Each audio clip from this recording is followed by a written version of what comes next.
रहा है। उदयपुर में धारा 144 लागू कर दी गई है। 24 घंटे के लिए इंटरनेट सेवाओं को बंद कर दिया गया है। साथ ही साथ आज स्कूल और कॉलेज भी बंद रहने वाले हैं। भारी पुलिस फोर्स की तैनाती है। आरएएफ की 5 कंपनियों को तैनात किया गया है। इतना नहीं, तोड़फोड़ और आगजनी के मामले में एफआईआर भी दर्ज कर ली गई है। तो उदयपुर के एक स्कूल में 2 छात्रों के बीच विवाद हुआ।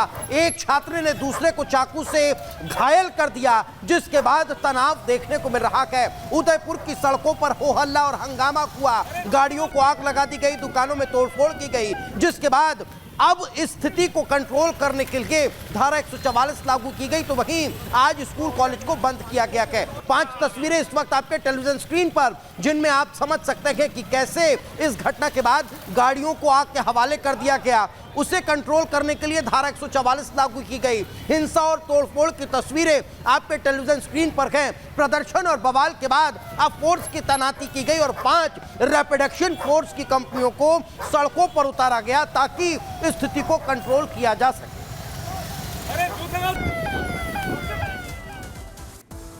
उधर महाराष्ट्र के नासिक में जबरदस्त बवाल की खबर आ रही है। 2 समुदायों के बीच जबरदस्त तरीके से पथराव हुआ है। कई लोग जख्मी हो गए। धारा 144 पूरे शहर में लागू कर दी गई है। आपको बता दें, इस पूरे मामले में जो जानकारी मिल रही है, 2 समुदायों के बीच हुआ है पथराव। नासिक से बड़ी जानकारी आपको बता दें, जबरदस्त बवाल हुआ है नासिक में। महाराष्ट्र का नासिक, जहां पर जबरदस्त बवाल हुआ है। 2 समुदायों के बीच पत्थरबाजी हुई है। घटना में कई लोग जख्मी हो गए। शहर में धारा 144 लागू कर दी गई है। इलाके में तनाव बना हुआ है और इसके बाद फोर्स की तैनाती की गई है। 2 समुदाय आपस में भिड़ गए, एक दूसरे पर पत्थरबाजी हुई, जिसकी तस्वीर हम आपको दिखा रहे हैं। और इस बवाल के बीच अब पूरे शहर में धारा 144 लगा दी गई है। इलाके में तनाव फैला हुआ है। धारा 144 के बीच बड़ी संख्या में फोर्स की तैनाती भी की गई है। तो ये तस्वीर हम आपको दिखा रहे हैं नासिक की, जहां पर यह बवाल हुआ।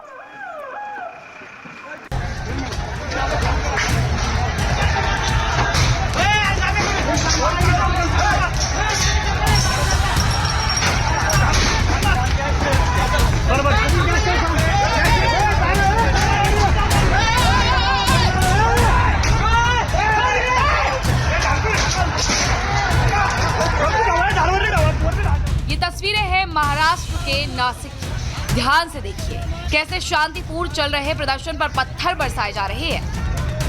नासिक में बांग्लादेशी हिंदुओं पर हो रहे हिंसा के विरोध में शांतिपूर्ण प्रदर्शन में अचानक पत्थरबाजी शुरू हो जाती है, जिसके बाद देखते ही देखते माहौल इतना तनावपूर्ण हो जाता है कि पुलिस को लाठीचार्ज करना पड़ता है। बांग्लादेश में हिंदुओं के खिलाफ हो रहे अत्याचार के खिलाफ सकल हिंदू समाज ने शुक्रवार को महाराष्ट्र बंद का आह्वान किया था।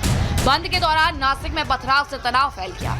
पथराव और हंगामे की कई तस्वीरें और वीडियो सामने आए हैं। हालात को संभालने के लिए पुलिस को लाठीचार्ज करना पड़ा। दरअसल आरोप है कि नासिक में बंद के दौरान दूसरे समुदाय के कुछ लोगों से दुकानें बंद करने को लेकर झड़प हो गई। इसके बाद हिंदू सकल समाज के लोग जब दुकानें बंद कराने के लिए पहुंचे तो उन पर पथराव किया गया। आरोप है कि रैली पर कुछ अराजक तत्वों ने पथराव कर दिया। इससे हालात तनावपूर्ण हो गए।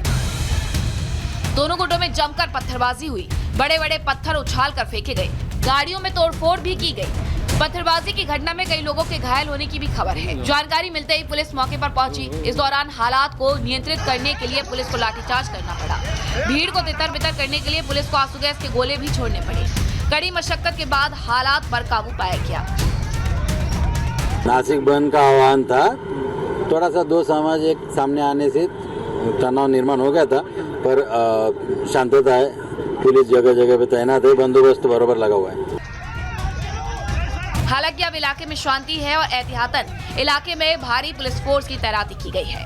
लेकिन सवाल यह है कि शांतिपूर्ण प्रदर्शन में अराजक तत्व कहां से घुस आए और माहौल खराब करने की कोशिश आखिरकार क्यों की गई। Bureau report, Republic Bharat.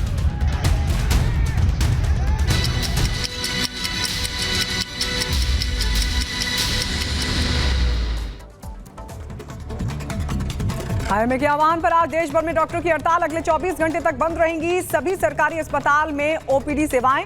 IMA की हड़ताल कल सुबह 7 बजे तक रहेगी। आईएमए ने कहा है कि हड़ताल के दौरान मॉडर्न मेडिसिन के डॉक्टर्स अपनी सेवाएं नहीं देंगे। इस दौरान मरीजों को सिर्फ जरूरी सेवाओं को ही दिए जाने की इजाजत है।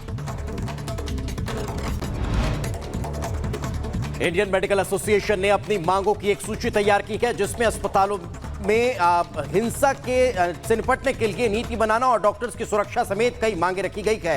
एसोसिएशन ने पत्र लिखकर सीसीटीवी की निगरानी और सुरक्षा कर्मियों की संख्या में बढ़ोतरी की भी मांग की है। कोलकाता रेप मर्डर कांड में सीबीआई का एक्शन तेज। सीबीआई ने आरजे के अस्पताल के पूर्व प्रिंसिपल को लिया हिरासत में। सीबीआई की टीम ने सड़क से पीछा कर पूर्व प्रिंसिपल संदीप घोष को पकड़ा। पूछताछ लगातार जारी। कोलकाता रेप केस में सीबीआई की टीम ने बढ़ाया अपनी जांच का दायरा। अस्पताल के सुरक्षा गार्डों के बयान दर्ज कर रखी है सीबीआई। वारदात वाली रात हॉस्पिटल में ही तैनात थे ये guard. Kolkata rape murder case में सीबीआई सूत्रों से खबर। सीबीआई ने 30 लोगों की लिस्ट की है तैयार। सीबीआई की इस लिस्ट में मृतक के कुछ दोस्त भी शामिल हैं। ये वो दोस्त हैं जिनके नाम पीड़ित परिवार ने सीबीआई को दिए हैं। कोलकाता रेप मर्डर केस को लेकर डॉक्टरों की टीम ने बंगाल के राज्यपाल से मुलाकात की है। आरजीकर अस्पताल में गड़बड़ी का आरोप लगाया है। गवर्नर से डॉक्टरों ने सुरक्षा की मांग की है। मामले में केंद्र से हस्तक्षेप की भी मांग की गई है। कोलकाता कांड पर जोरदार सियासत भी जारी है। बीजेपी ने ममता सरकार पर राजनीति करने का आरोप लगाया तो ममता बनर्जी ने बताया इसे साजिश। प्रदर्शन के दौरान सुकांता मजूमदार को पुलिस ने लिया हिरासत में। उदयपुर के स्कूल में चाकूबाजी के बाद भड़की हिंसा। आक्रोशित भीड़ ने शहर में आगजनी और तोड़फोड़ की घटना को दिया अंजाम। प्रदर्शन के दौरान भीड़ ने कई गाड़ियों को फूंका। हिंसा के बाद पूरे उदयपुर में जिला प्रशासन ने लगाई धारा 144। उदयपुर में हिंसा के बाद भारी पुलिस फोर्स की तैनाती। हालात को काबू करने और अफवाहों से बचने के लिए उदयपुर में 24 घंटे के लिए इंटरनेट सेवा को किया गया है बंद। जिला प्रशासन ने लोगों से शांति बनाए रखने की अपील की। उदयपुर हिंसा के बीच पुलिस का एक्शन तेज। शहर का माहौल खराब करने वालों पर होगी कड़ी कार्रवाई। उदयपुर के एसपी ने सोशल मीडिया पर अफवाह फैलाने वालों को चेताया। कहा अफवाह फैलाने वालों से सख्ती से निपटेगी पुलिस। उदयपुर में रैपिड एक्शन फोर्स की 5 कंपनियां तैनात। उदयपुर हिंसा को लेकर पुलिस का एक्शन तेज। हिंसा और तोड़फोड़ मामले में अब तक 3 अलग-अलग थानों में दर्ज एफआईआर। एहतियातन आज उदयपुर में बंद रहेंगे सभी स्कूल कॉलेजेस। उधर महाराष्ट्र के नासिक में 2 समुदायों के बीच बवाल। बंद को लेकर 2 समुदायों में विवाद के बाद पथराव हुआ। दोनों तरफ से पत्थरबाजी के दौरान कई लोग जख्मी हुए हैं। पथराव के बाद इलाके में तनाव, भारी फोर्स तैनात की गई है। बांग्लादेश में हिंदुओं पर हिंसा के खिलाफ था बंद का आह्वान।